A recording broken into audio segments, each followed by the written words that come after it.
All right, everyone. Thank you again for joining the Startup Societies Foundation podcast. Today, we are joined by Scott Beyer. He is the owner of the Market Urbanism Report, and he's an influencer and active participant and leader in the market urbanism movement. Scott, how are you today? I'm great. Thanks for having me, Joe. Absolutely. So, for our viewers who are not as familiar with market urbanism, it probably makes sense to start by defining what it is. Okay. It's the tagline for market urbanism is the cross between free market policy and urban issues. And that means two things specifically. So I think on one hand, market urbanism is a theory that asks how would cities function under a free, open market in a completely privatized paradigm. So I think like a lot of the things that you work on as far as special economic zones and obviously like there's a Charter Cities Institute that deals with these types of things as well. The idea of having like a private city that is delineated from a larger jurisdiction and kind of has its own rules and own more of a free market orientation. That on one hand, that is a manifestation of market urbanism. That's sort of like the philosophical manifestation of how do we have a fully private city. But I think on the other hand, market urbanism is a set of more specific pragmatic policy reforms that are not as theoretical and can be plugged into the modern context of, say, the United States, of dealing with things like what is a market-oriented reform for things like housing and transportation and public administration that may not be full laissez-faire or full libertarian, but represents a more incremental approach to policy reform. And so that latter idea, market urbanism as a politically realistic, pragmatic set of reforms, is the version of it that I write about and speak about more often. But I'm really open to market urbanism in both contexts. Let's get down to the nitty gritty because it's really important for policymakers and people that are in the startup society space for both of them to be pragmatic. And even if the policies that the bulk of what is pushed for market urbanism are the most extreme things in the world, there's certainly still things that will be implemented in private zones. So could you go down into some stuff that the specific nitty gritty that you guys focus on in regards to zoning, transportation, et cetera? Sure. So the reforms that I focus on are a combination of housing, transportation, and public administration. And so I think from the housing perspective, market urbanism really asks how would cities grow and develop in a completely liberalized paradigm if the consumer got to live where they want, how they want, and the type of housing that they want, and the developer was able to satisfy that demand, how would cities develop? And so I'm looking at really like an emergent urban order there where housing is dispersed and developed in ways that satisfy the consumer demand. On the transportation side of it, when people are settled in that way and they're getting to live in the type of housing that they want, they're also going to need to get around. And I think that market urbanism is pursuing like transportation grids or paradigms that fit the consumer demand. So do they want to take rail? Do they want to take roads? Do they want to use buses or jitneys or rideshare? The private market is supposed to be able to rise up and meet their demand for mobility organically based on this emergent urban order. And then I think the third thing would be, and this is where it gets a little bit more extreme and maybe not like applicable as much to American cities, but the third section would be like public administration. So how do we privatize some of the services that people normally think of as being public?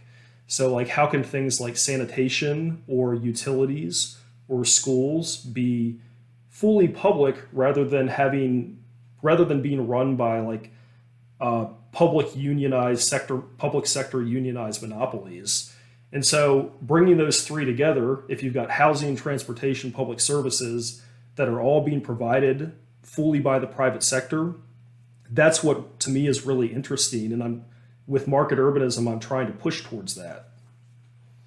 So why this push for private actors at a philosophical or economic level? Why this preference for private actors versus what most people view urban problems? They see inelasticity, natural monopolies, and they've always associated things like transportation or public services with states or cities, or public governments.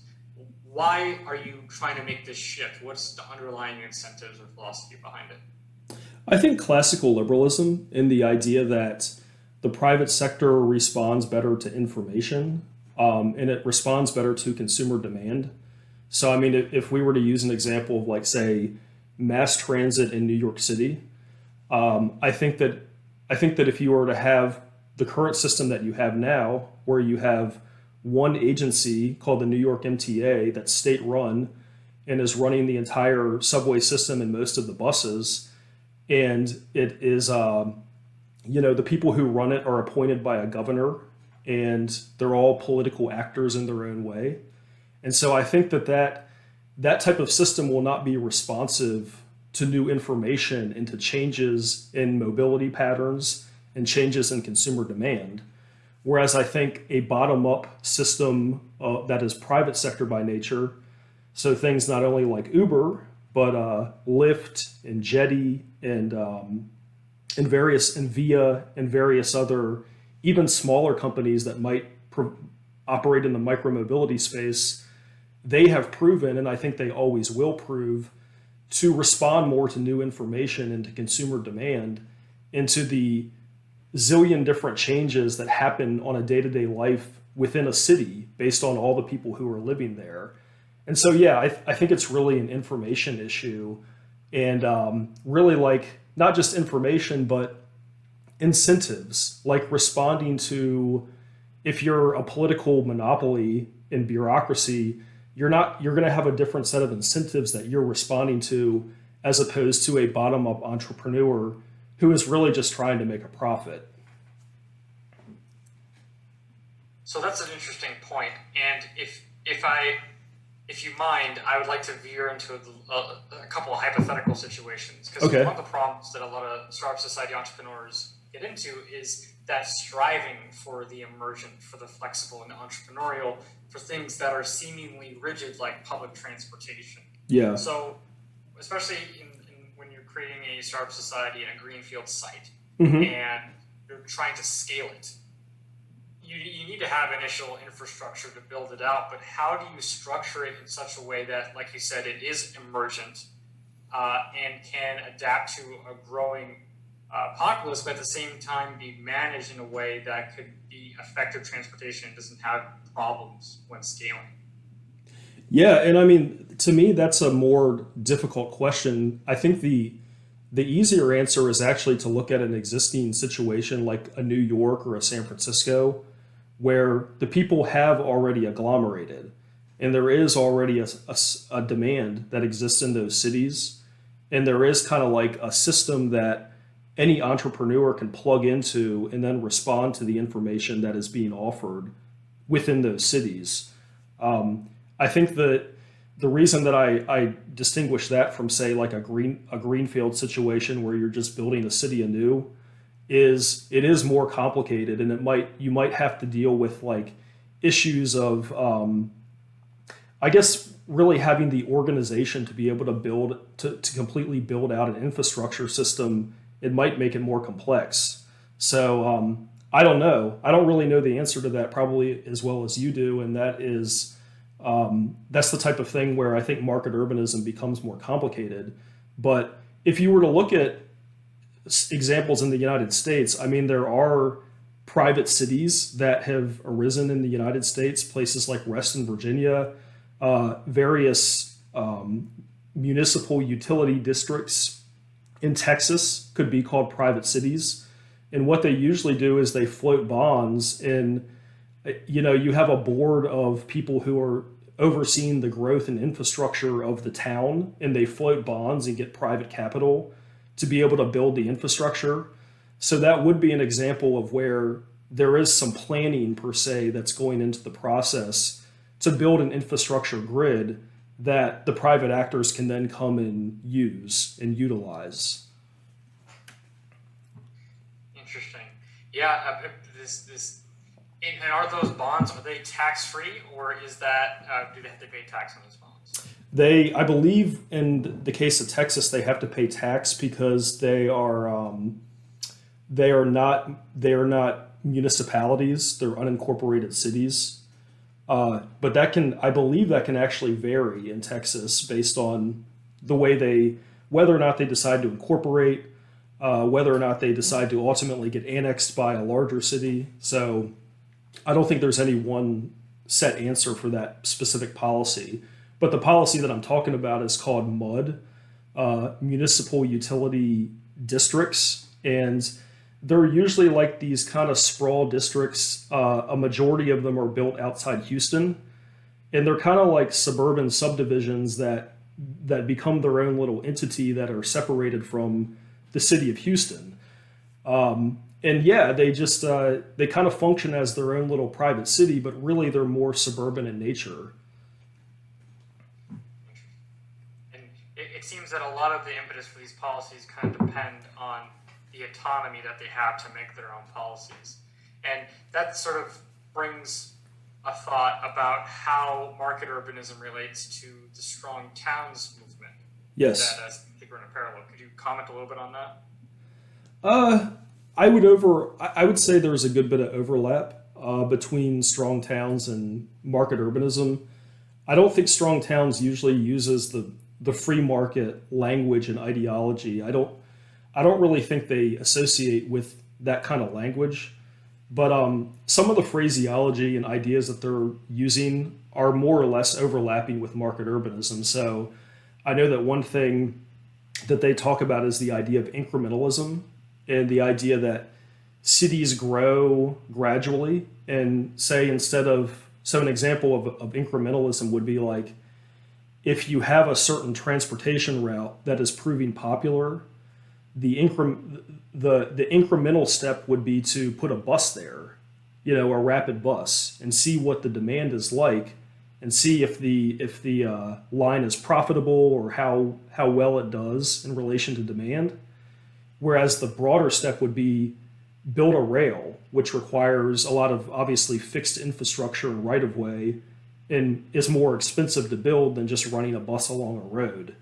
So I would look at that distinction and say, well, that sounds a lot like market urbanism in the sense that market urbanists believe that cities should grow based on new information, and the way that a public sector should behave is based on not only its budget constraints that it has to be able to recognize, but also what kind of new information about behavior or constituent demand is being fed back into the system, and how can that inform decisions that the public sector then makes.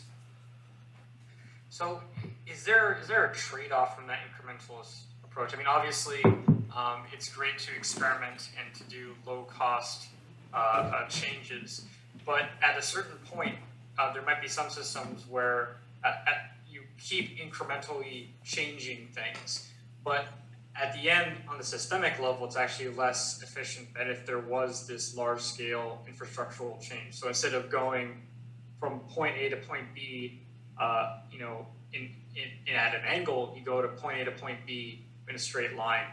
When people say that type of criticism, are they overstating the problem, or does it exist?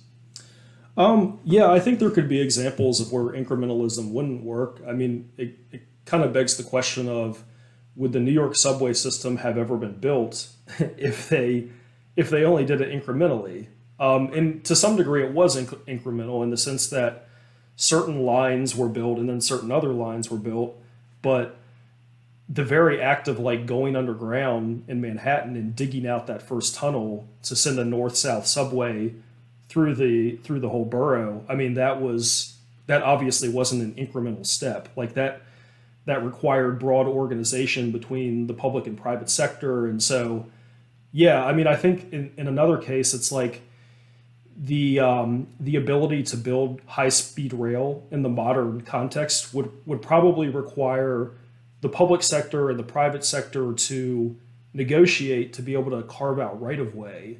So that would be an example of like that's a broader type central planning idea right there that is maybe necessary to actually build major grand projects that are going to have huge economic impact.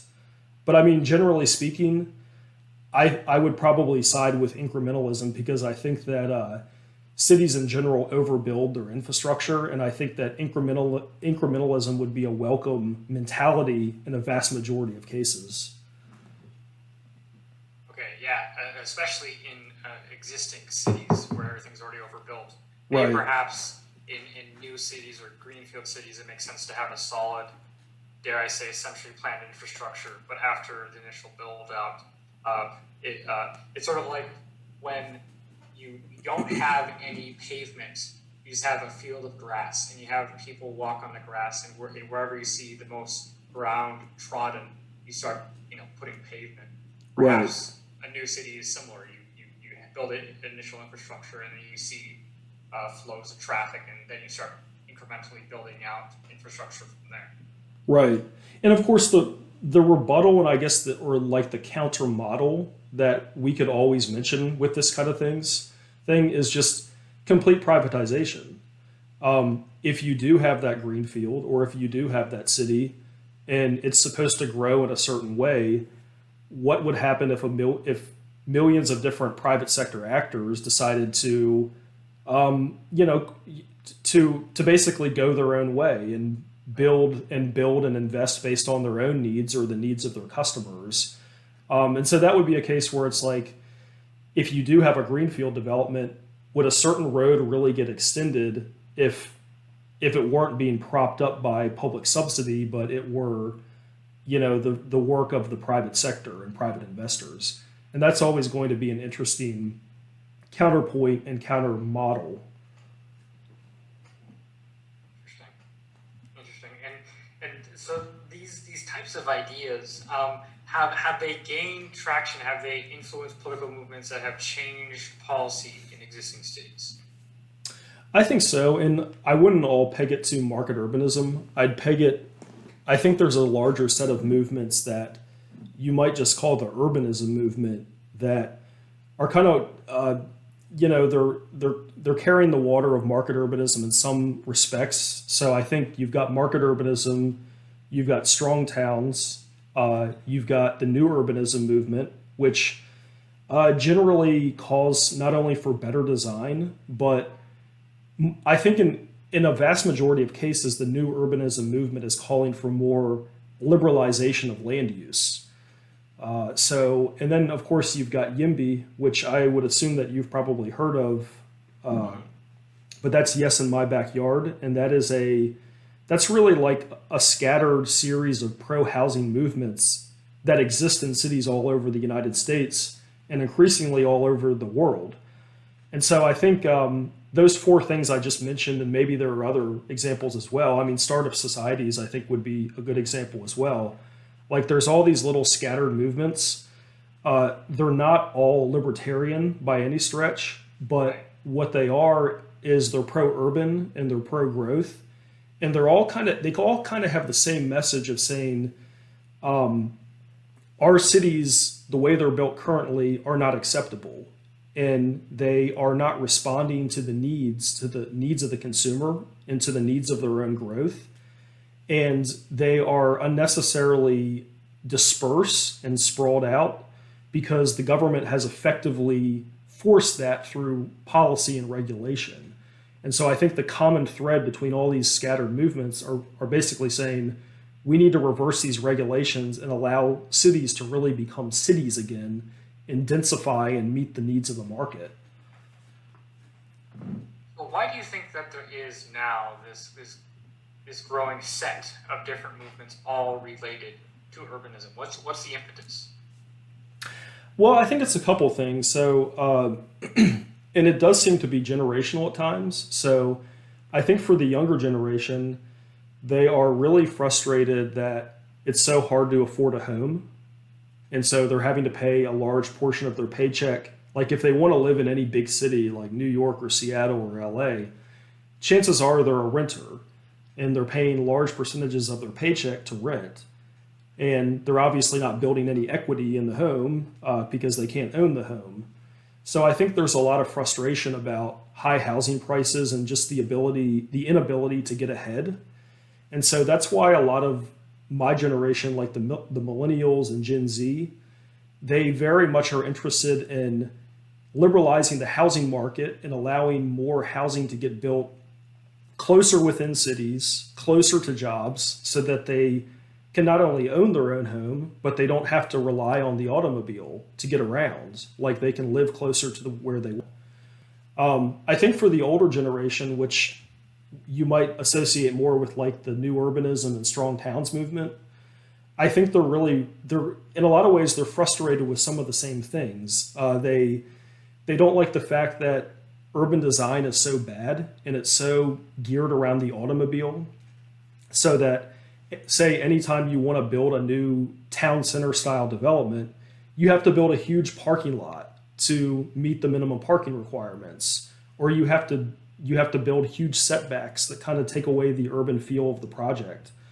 And so I think in that case it's more aesthetic, but it's also some of the same concerns that the younger generation has as well. I think to boil it all down, it's like people like cities, and but they dislike the fact that cities are illegal, and cities are so rare because the laws prevent you from being able to build more of them and to add to them. I like how you identified that this is a millennial movement. And maybe perhaps unfairly, a lot of the coverage that these urbanist movements have gotten has been over their characteristically millennial media strategy, which is memes and social media. So to what extent has social media and memes influenced or promulgated this movement? Oh, I think quite a lot. Yeah, I think, and that would include urbanist groups that don't necessarily even fit into even remotely into the right wing section of it at all, or the pro growth. So I'm thinking of things like Numtot, which you may or may not be familiar with, but Numtot is a huge urbanist group that is mostly left wingers, and they use memes almost exclusively to communicate. And so they're communicating a lot of the same things. Like they want more density, they want more transit, they want less sprawl and automobile domination. So yeah, I'd say big time. And but it's not just exclusive to Numtot. It's things like I see a lot of memes coming out of different YIMBY movements, and it seems like they got a lot of graphic designers at their wherewithal to create these really interesting visuals that communicate, like why we can't have good cities and why we can't have affordable housing. So it's very interesting that how easy it is for the internet to disperse information, when traditionally cities, their main role for existing was transmission of information. Mm-hmm. And especially in a post-COVID time when at least people are making the claim that cities have a significant cost, do you think that cities will continue to be a dominant economic force or a dominant part of our life when you can transmit information online, work online, entertain online, and not be subject to the potential cost of living in a city? Right. Well, I saw a tweet the other day that presented this challenge, and it basically was describing like a rural 2.0 type lifestyle. And what the guy was saying was he could imagine maybe 10 or 20 years from now, if rural areas of America have really good broadbands and we start to have drones or more efficient delivery systems that enable people in rural areas to have better access to goods. And then of course you have Zoom, so work can be remote. And you have those three things combined, like better delivery mechanisms, better internet, and remote work. Then what would prevent people from living in rural areas? And the thing is that I actually do not agree with that premise. I think that even if you were to have all three of those things, people still would not choose rural America because they simply like the social proximity of living in a city. And so that's not actually just a theory of mine. I'm looking at the data in that case. So if you look at the demographic trends of the United States, people have been, rural America, the rural share of the population has been declining for decades now in the United States. In the metropolitan share of the population, which is not just to say cities, but also the suburbs around cities, the share of that of the US population has been dramatically increasing the last couple decades. So what that tells me is that even though distance is being erased by a number of factors, people are still choosing to move from rural areas to metropolitan areas. And I think really what's going on there is people want to live around each other and they want to have social capital and social connections. And I think so. Here's another interesting twist is that let's imagine a world where work has become remote and you don't have to go to an office. If you're in that situation and you have that kind of work life, where are you going to want to go at night? Are you going to want to continue to be isolated out in a rural area when you already are isolated during the workday? Or will you want to be in a big city and be able to access like all these social amenities and opportunities, which may be kind of like a relief after you've spent all day in Zoom calls? No, that's a good point, and that's actually kind of a non-intuitive rebut to a lot of these arguments that cities will lose their importance. But for an economics mindset, it doesn't make a lot of sense, or it just seems kind of flimsy. But it's true. Cities are not just job markets; they're also entertainment markets, they're social markets, they're dating markets, and because of that, they'll probably continue to have that draw. Yeah, I guess maybe that's more of a behavioral economics, but I mean, yeah, you're right. Like it doesn't fit the economic smell test, but I think that would be an example of where economics doesn't necessarily speak to somebody's personality or personal needs as much. And so, yeah, I think there will always be cities, but I think above all, we really just got to look at the data. And the data has shown that the population is going to metropolitan America. So that's kind of like what I'm going off of there. Totally.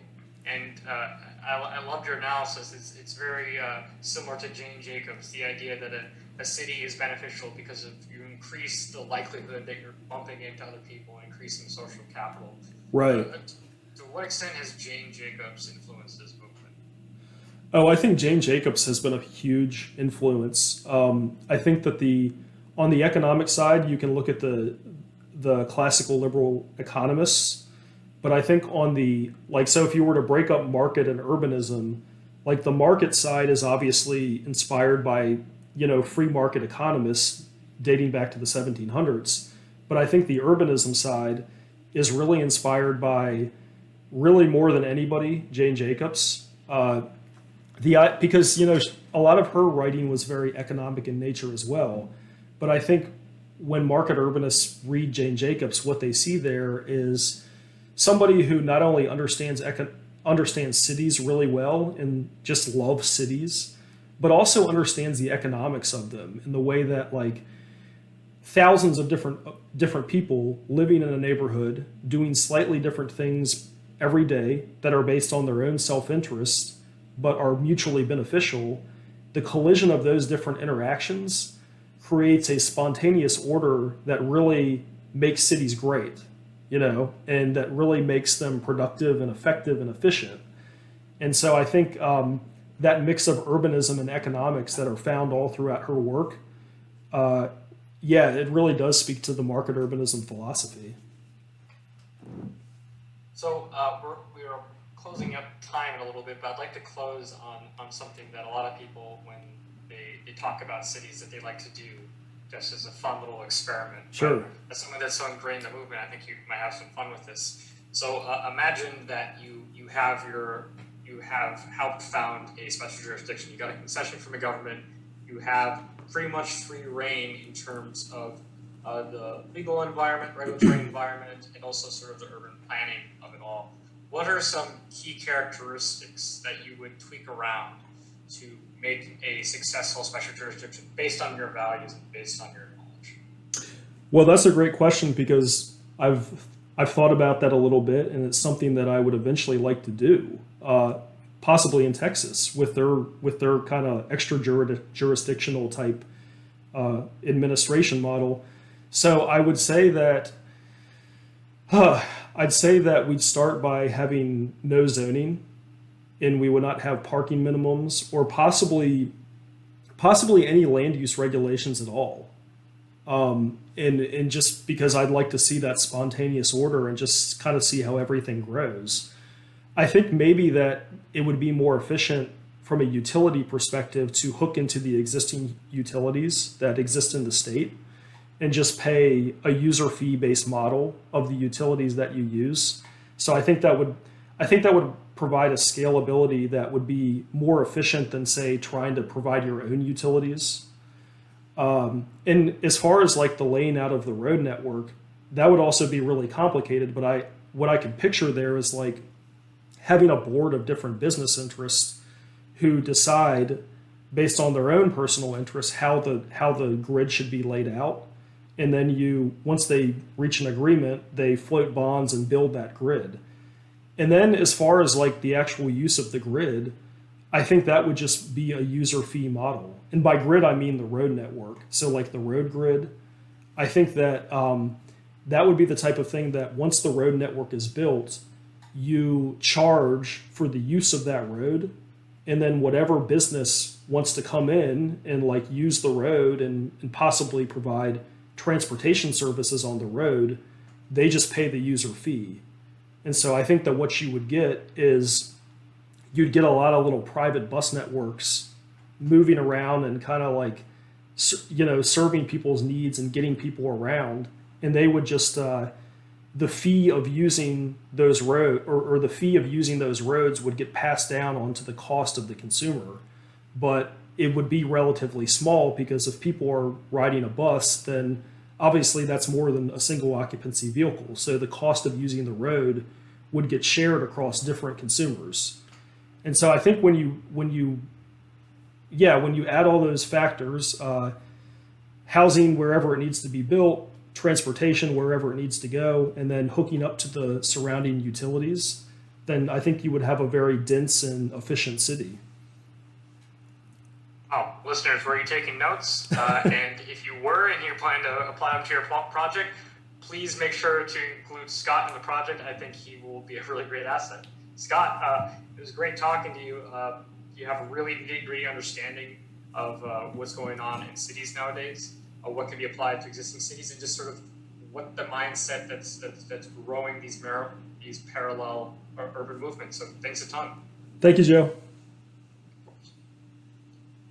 All right, Scott, thanks a ton.